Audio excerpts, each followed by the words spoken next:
Commander Cockings and Captain Foley here, yet again for another Trekyards mission briefing. This time, Trekyards mission briefing fan design. This is, as we all know, the more relaxed discussion show, taking a look at this time a fan design ship of the Star Trek expanded universe. We discuss, theorise, and see what this new ship is all about. Yeah, and for the first four in this fan designed mission briefing series, we actually have the runners-up for the Star Trek model design and building contest done by the Star Trek Model Group Facebook page this past summer. Both Samuel and myself were, of course, lucky enough to judge this contest right next to the greats like Tobias Richter, Andrew Probert, Doug Drexler, John Eves, Rick Sternbach, and, of course, Michael Payton, the organizer of the event, as well as a handful those of really others. are the classic Trekyards designers there, aren't they? Absolutely, and they're all Trekyards special guests. So. That's what I'm saying. And, of course, the winning design, actually, one of the prizes was to have the Trekyards team, that's us, do a Trekyards original episode on the ship as... you know, in addition to their trophy for winning, which you guys can expect down the road because we're going to be telling you about the winner very soon. All right, guys, this week we're going to be taking a look at the Calypso Class, a small science vessel first launched in 2372 and designed by Nathan Zeichner. With a length of 293 metres, this is around the same size as the older Constitution class at 289 metres, and is described as a late 24th century Oberth class. This should be a fun ship to talk about. Absolutely, so let's take a look. That is a beautiful 3D model, first thing. Oh, absolutely. Look at that. Like, the detail on this is phenomenal. It's almost like show quality, I think. And great lighting as well. So first thing my head goes straight away to is the nacelles. Those are radical nacelles. There's no armoring. It's just pure warp coils. Yeah. It's very cool, but very cool. You kind of want armoring on your nacelles, you'd think, don't you? Yeah, unless they've reinforced the transparent steel to now be the hull or something. I don't know. But it's an interesting effect. I've never seen it then be that exposed before. I like the detail of having the armor sort of in between and the line. It's cool. Yeah, it's definitely a cool take on it. I like it's kind of like an evolution of the nacelle design. Yeah, which is very cool. It's always a difficult thing trying to push beyond the future, but this design does feel like the future of our future of the E. Like, it feels like a nice evolution, which is a hell of a thing to be able to get. What pops out to you on this design straight away? Well, obviously the nacelles, but you already said that. But secondly would be those two circular orange things. Yes, it's kind of like impulse crystals, but probably not at all. They're not. But it's not. I like the curvature of the saucer. It's got a nice sleek curve, and then also you got those bigger bits that go in and the bridge modules. It gives it a nice sort of bulky yet sleek feel. And judging by the size of the windows, this is not, like you said, it's not a very big ship. Yeah, actually, you say that. Those seem like wrongly sized windows, especially given how big the bridge module is, because that implies that the window is taller than a bridge, which is bigger than a window, you'd think. Yeah, and you said this is the size of a TOS Connie, correct? Yes. Lengthwise. So those windows do look oversized a little bit. Yes. But at that size, this looks more like a Defiant class kind of vessel. Yeah. I mean, that's basically saying it's only got 2 decks, or they're humongous windows. That's what it's saying, basically, isn't it? Or 2 decks in the saucer. That's okay. That probably doesn't work as well, but we'll let that slide. But yeah, just moving back to the nacelles for a minute, just the way that they kind of, there's red at the front and then all blue at the back. Mm-hmm. I really I like that, but at the same time, it's kind of like, is that a good idea? I don't know. It just looks it looks sleek. It looks like a nice advancement for sure. It feels like it's going out of the 8 brain that Doug always says. It was where structural integrity isn't much of an issue. Therefore, it can be other reasons. I mean, Bizards are hell of exposed. They look great, but like I say, don't know if it's the most practical design, but it might be at this time. Yeah. So on to the next picture is from the top at the back, and again you can see the detail of the nacelles. And the thing that really hits me with this is those step look. Is that step look at the back of the saucer? Mm-hmm. I like it, but I don't know if it fits completely because it's a very squared off, where everything else is a bit more sleek. I don't know. What do you think? It's interesting, and yeah, Starfleet tends to do more contoured designs, not so much step looks. That would be more molded in. But then again, if this thing has a saucer separation, maybe that front horseshoe shape comes out. Yeah, I could see that pointy part. That I don't know. Yeah, it's interesting. I don't see a shuttle bay. Unless that's interesting. Might be one at the bottom, maybe. But yeah, Huh. Unless maybe the steps themselves are armor and they like retract, like sheets of armor. That'd be interesting. Because there is a sort of natural space for one at the back there. Yeah. Although I do kind of like that, raised spine going from the bridge module. It's interesting. And there's the only escape pods are there, I think, behind the bridge, a bit back. There's 10 escape pods. Yeah. That's what's the rule? So 30 crew. Or how many per escape pod? Eight, I think. Yeah. 8. Oh, 80. Yeah. It's good. Any Nothing else I can think on this picture, so let's move on to the next one. That is a good looking deflector dish. That is very cool and very integrated. Very, very nice. Now, there's more escape pods there, obviously. Yeah. And we see I think it looks like a captain yacht of some kind. Very, like a little arrowhead. Arrowhead is nice. That'd be cool to see, and I like that. It gives it that extra sleekness. It looks like it comes out a reasonable amount. It's cool. And I don't know. I'm not satisfied with the scaling of this ship, though, as far as windows go. Yeah. It seems the windows seem way too big for this. Yes, they do. Especially being that close to the deflector dish. I don't know. Well, that's an easy thing to... Yeah, this feels more like a Nova class size. Yeah, absolutely. But that's okay. But no, I love that deflector. I like the partition in the middle, giving it a bit more detail, and the hull looks great. And what do you think? What is that circle part underneath? Probably the warp core ejection.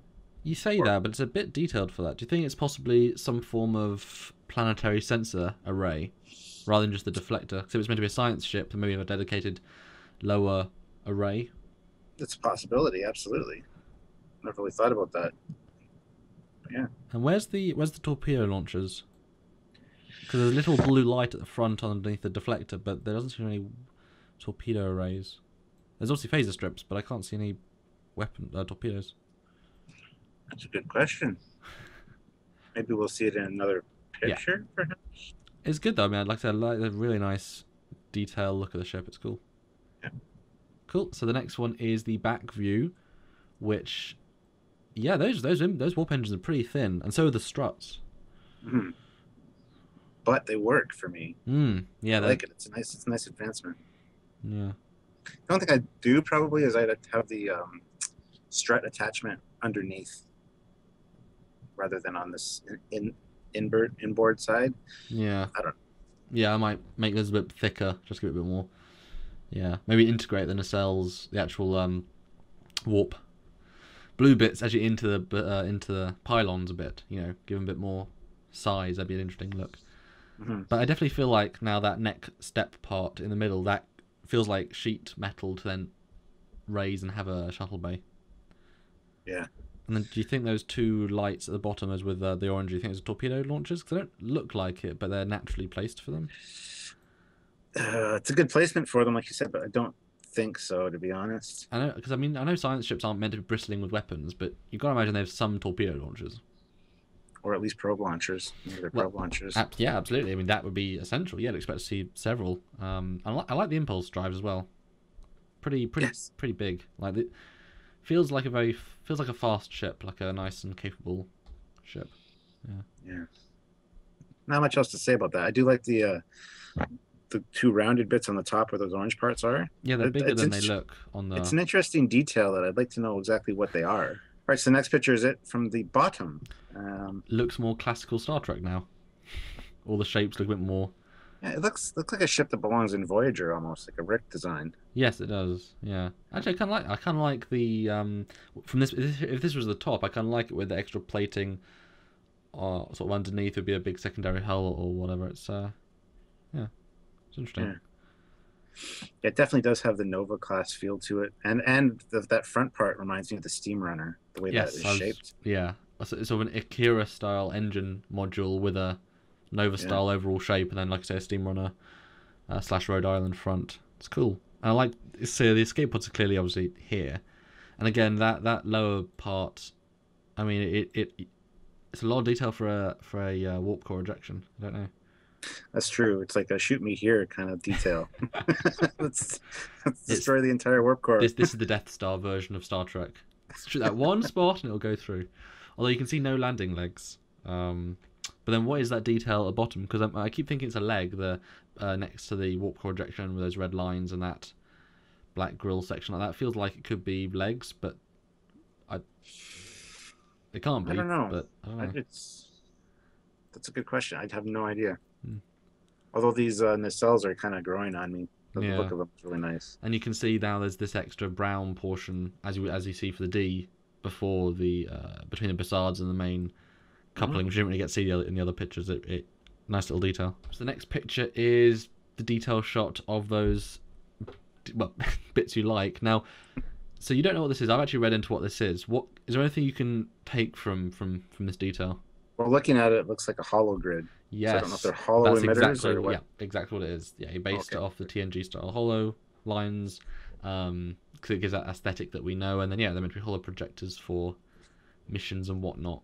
So is it for projecting what, the camouflage for the ship, or whatever? I mean, I'm anything you can think of, really.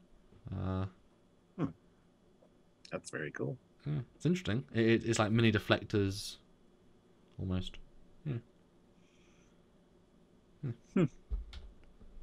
Yeah, it's the what kind of other practical use is it besides camouflage, though? I mean, can you? Well, you can holographically generate, like we saw in Voyager, a fleet around you, or you could.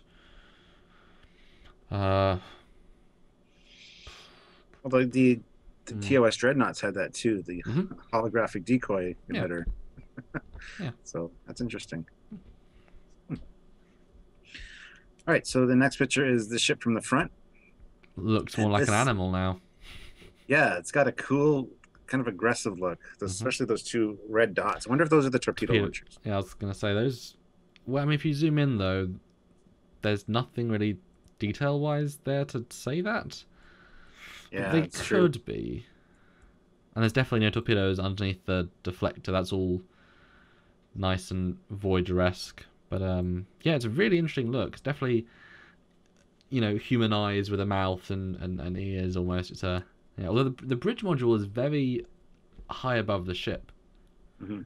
Like, that is definitely... You've got deck 1, 2, and 3 is just the bridge, compartment. Then the main source is a lot lower. That's quite unusual.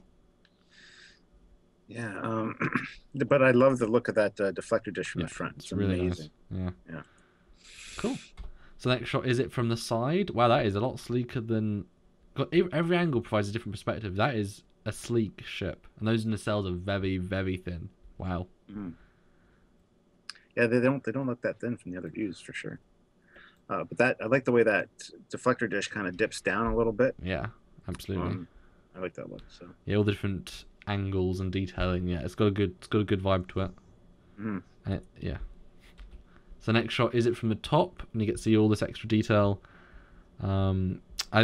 So those, do you think these, if you look at either side of the bridge module on the saucer, there are these, I assume hatches with yellow lights. I think those are also escape pods. I think so. That's the first thing that I thought when I different saw them. Style, I assume. Yeah, maybe they're larger capacity ones because we know they have different sizes. So maybe they could also help with the hollow projection because the same color as the hollow grid. So maybe they each launch as like decoys. They all have a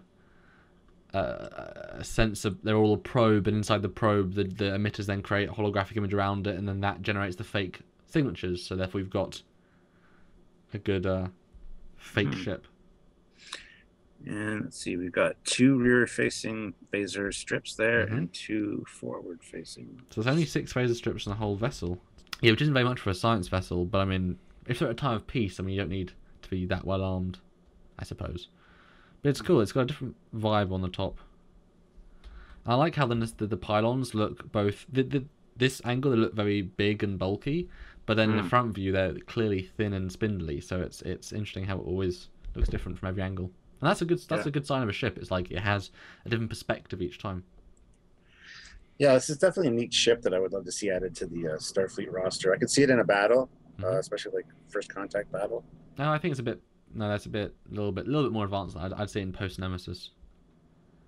Yeah. Okay. Like it's definitely a bit more advanced than an Akira. Say that's. Yeah. This is, cool. This is like Wolf 353 360. The one after all 349. Jesus. But yeah, and the last picture is the first picture, the beautiful 3/4 view. Really interesting ship, a lot of cool details, and certainly pushing the mold in a few ways, you know, having that sleekness and yet that bulkiness in the engines. A lot of interesting factors. Yeah. Yeah, definitely a nice looking ship. Like I said, I'd love to see it added to the canon because it fits in as far as I'm concerned. It's definitely a nice advancement, especially after the Voyager era, Yeah. where they got that kind of design aesthetic. So yeah, I definitely get this is. It does feel like the next gen of Nova, specifically, I would say. Yeah. Which is, yeah, it's really cool. Okay, yeah. Awesome. Good job. All right, Nathan, that was an awesome design. Thank you very much for sharing it with all of us. Sorry we didn't get into all the details that you provided with it. There were a lot. Each of these ships came with detailed histories and specs and whatnot. But with the mission style briefing, it's just a brief discussion. So yeah, we want to just try and get our first reaction and try and analyze it based on the physicals, and then maybe get some stuff right, maybe get some stuff wrong, and it's for the fans to talk about what they think, and then we can then go back and say, oh, that's what it was after the fact. Yeah, absolutely. So I could definitely see this being added to the Starfleet roster, and I really like the aesthetic. So good job. Awesome. And that is it for this episode of Trekyards. A great fan design, great CG model, and I would love to see more of her in any form. So please like this video, subscribe to the channel, and if you enjoy our episodes, then share them on any Facebook, Twitter, or anywhere you think Trek fans would love to see it, or have not heard about us, if there are some. And then go over to our Patreon, and if you can give anything you can, because anything you can give really helps the show, even if it's $5, because we do a lot of work for you guys, and we just want to keep that going. And of course, let us know what you think of this design, the Calypso class, in the comments below. Do you love it? Do you hate it? Is it a Nova? Is it an Equinox? Is it an evolution of... What do you think? Let us know. Just discuss, guys. Go ahead. Go. And that is it from myself and Captain Foley, and we'll see you next time. Bye, guys. Bye, everybody.